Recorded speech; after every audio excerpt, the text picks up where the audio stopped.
Okay, so we're going to do another one of these videos. This time we're going to do it on marginal costing.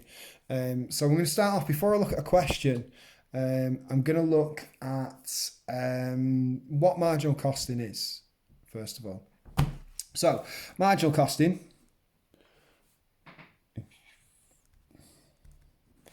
is all to do with something called contribution. All right, contribution is really, really important to us. All right, now contribution is all to do with how much each product contributes to fixed costs. And once fixed costs have been paid, how much each product contributes to profit. All right. Now, in order to work that out, we've got to determine what our costs are and distinguish between our costs. So I'm just going to very quickly show you an example. So here I've got some costs. So I'm going to have labour of £10. I'm going to have materials of £5. And I'm going to have rent of £20,000. Okay. So what does that mean? So it means that each product costs me £10 worth of labour, £5 worth of materials, and rent of £20,000 overall. So we can distinguish between these costs.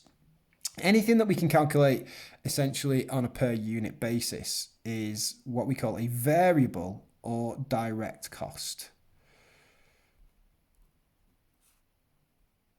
And anything which doesn't change in relation to how many products we make is a fixed cost or direct cost.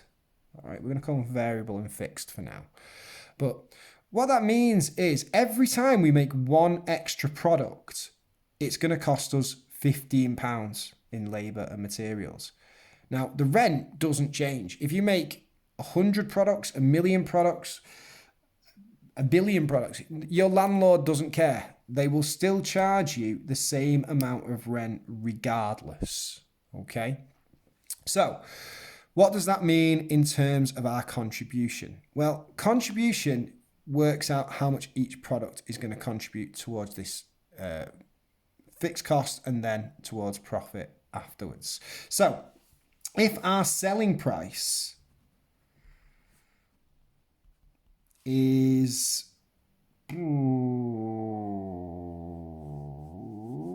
let's go with £35, right? So our selling price is £35. That means we can calculate contribution. Contribution would therefore be selling price minus variable cost. Okay, so our selling price of 35 minus our variable costs of 15 mean that each product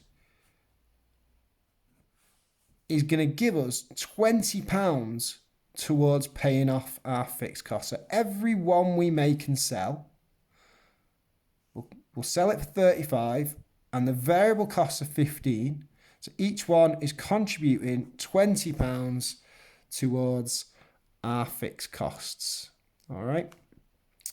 So what we can then do is work out something called break even.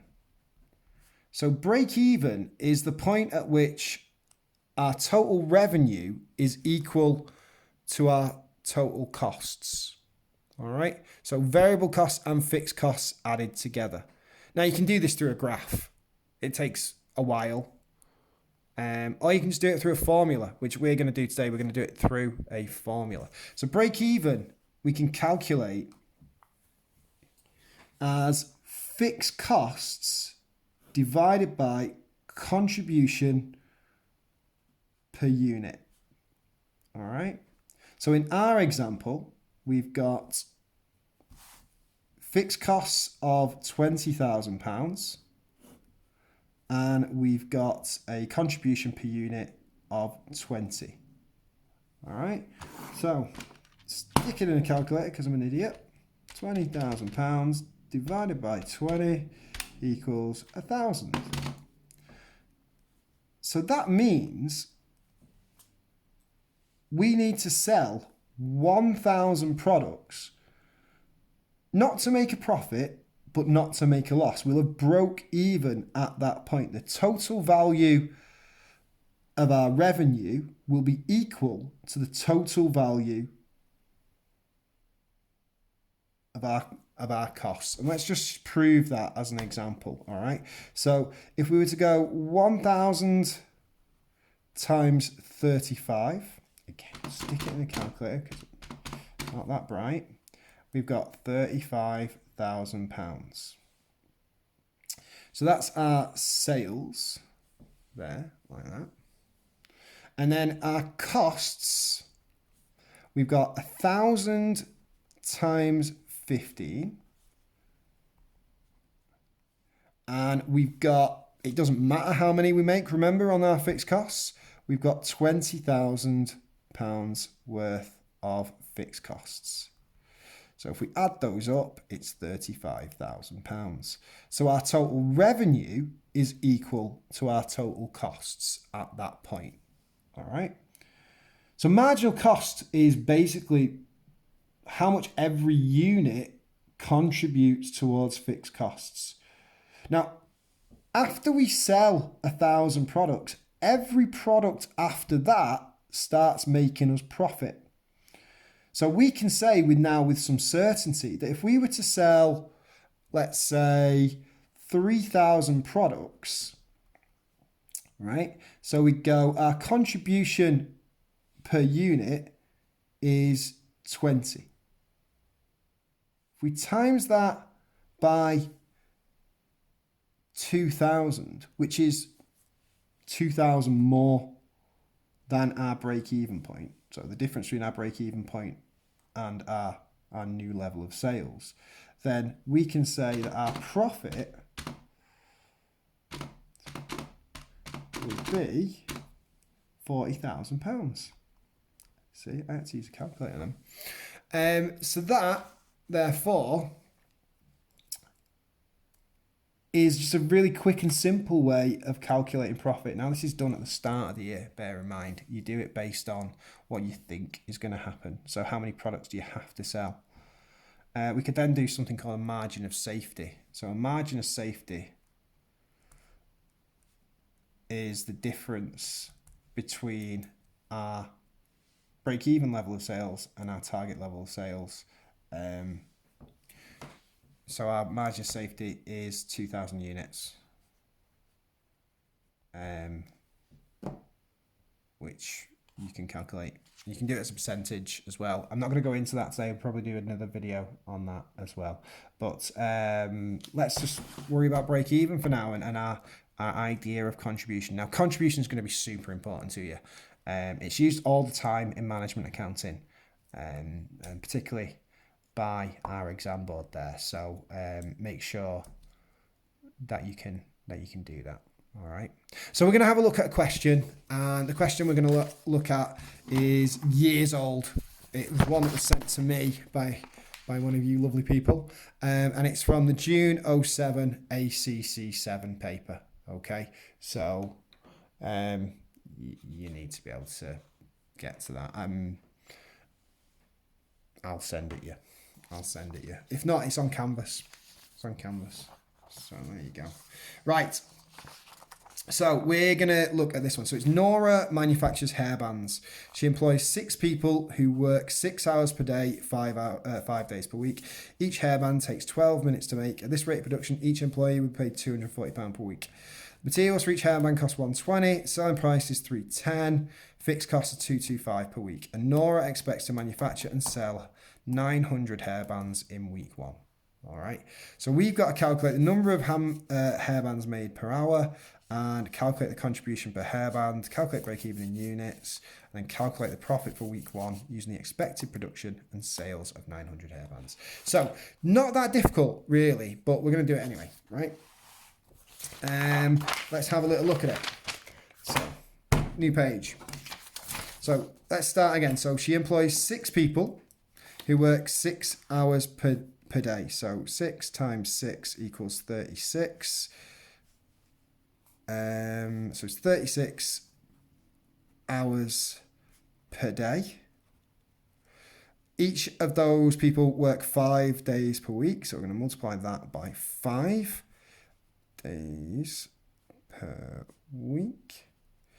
So that will give us 36 times 5 equals 180 hours per week. Each hairband takes 12 minutes to make. All right. So 180 times 60 times 60 gives me 10,800 minutes per week.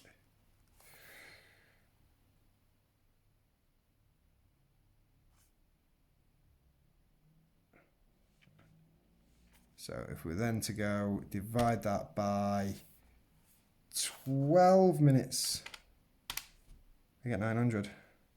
So 10,800 divided by 12 equals 900 hair bands per week. So that's where they've got the 900 from. All right. I'm just doing that just for funsies, right? I'm just doing that for funsies. So 60 divided by 12 gives me 5, right?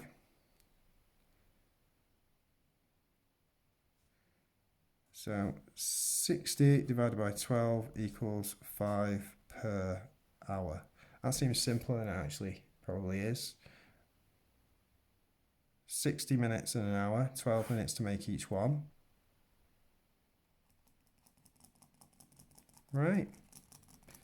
Okay, let's do that then.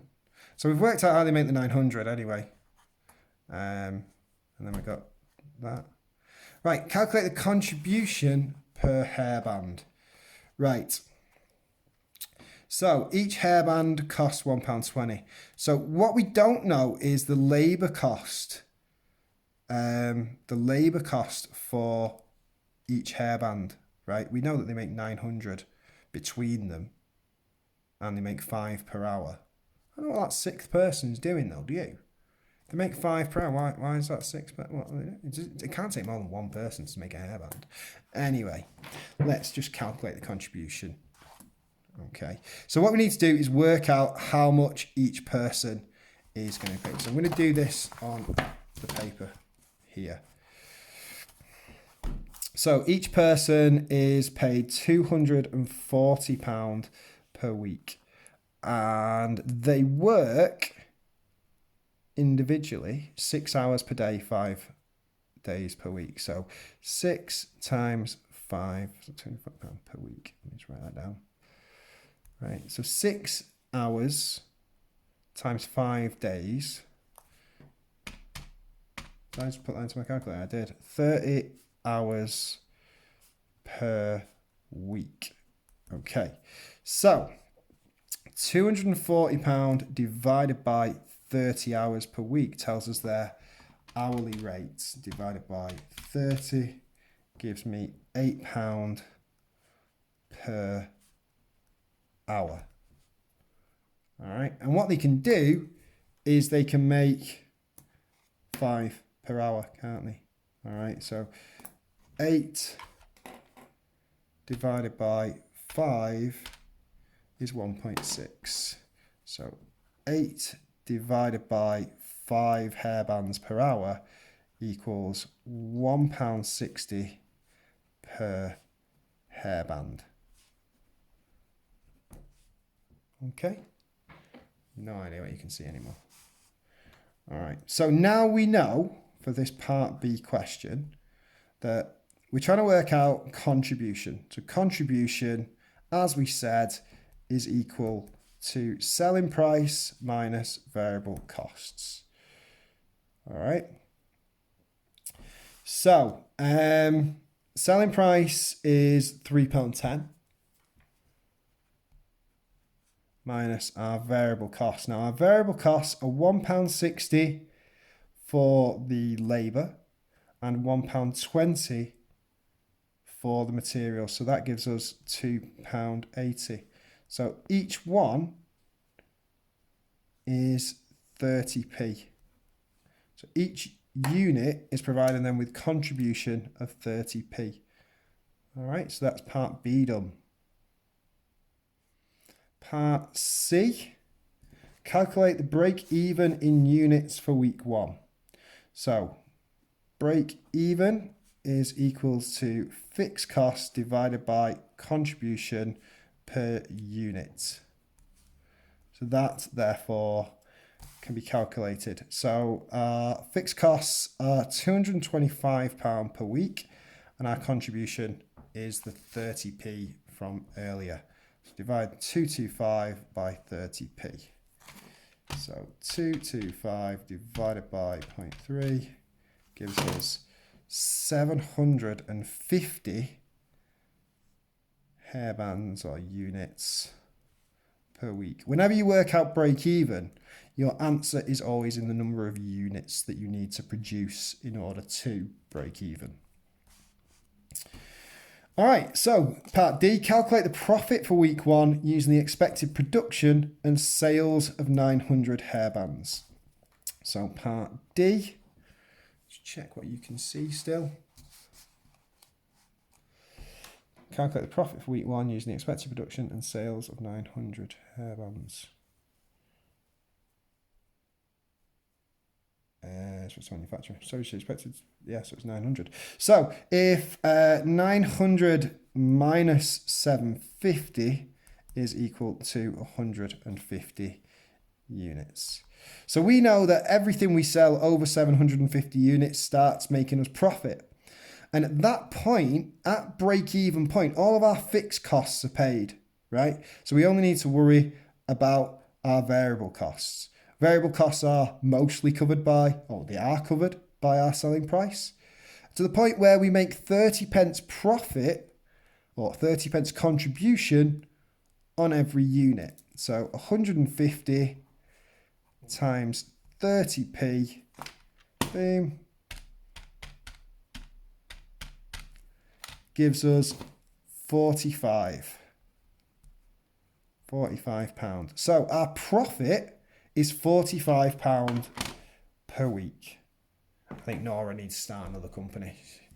To be perfectly honest, she's making 45 quid a week. Her staff are making more than her. But never mind. All right, so there's then a bit more to the question. It gets a bit more difficult at this point. In week 2, there was an order for an extra 150 hairbands. The extra labour hours were covered for that week by paying overtime at £12 per hour. In week 3, one of the employees was off sick. Nora asked the remaining staff to complete the work so that production levels remain at 900 hairbands per week. Extra hours were paid at £12 per hour. Right. Sorry about that. Someone came to the door. Okay, so we're going to have a look at this. So week 2 and week 3, some extra stuff happened. So in week 2, there was an order for an extra 150 hairbands. The extra labour hours were covered for that week by paying overtime at £12 per hour. So we're going to have a little look at that now. So remember from before, if we're doing part E, if we remember from previously, when we did all that working out, it's going to help us in the long term. We know that currently our staff work 10,800 minutes per week, right? So that's quite important, and I'm going to come back to that in a second. Now, she's going to make an extra 150 hairbands. We know she's already making 900. If we add to that a further 150, we've obviously got 1,050. Now, each hairband takes 12 minutes to make. So that's going to give us a total number of minutes of 12,600. Now, our current staff are working 10,800 minutes. So if we deduct 10,800 from 12,600, we've got 1,800 extra minutes required.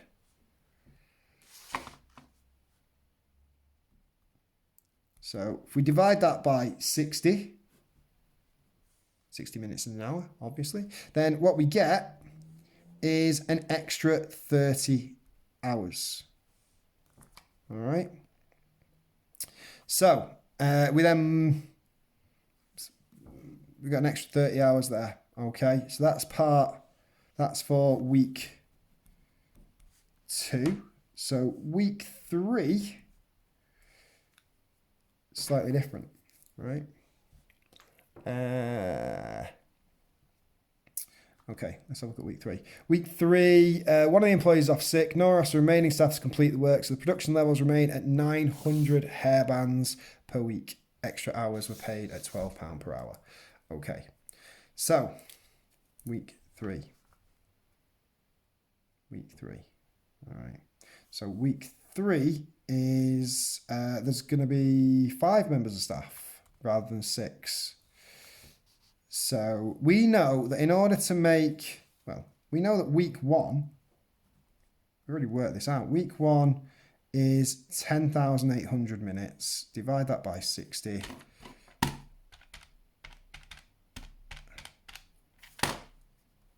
$180 hours, right? So you need 180 hours to make 900, right?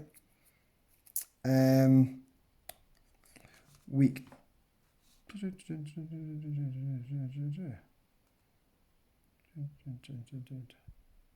Yeah, let's just do that, right? So 108 hours. Right, so week 1, 108 hours. Got that. Week 3, one of the employees off sick. Right, okay. So we know we've got 5 members of staff left because 6 is normal. 1's off sick. So 5 members of staff are going to produce 900, which is the 180 from week 1, right? So 5 members of staff work 6 hours a day. So 5 times 6 is 30 hours per day.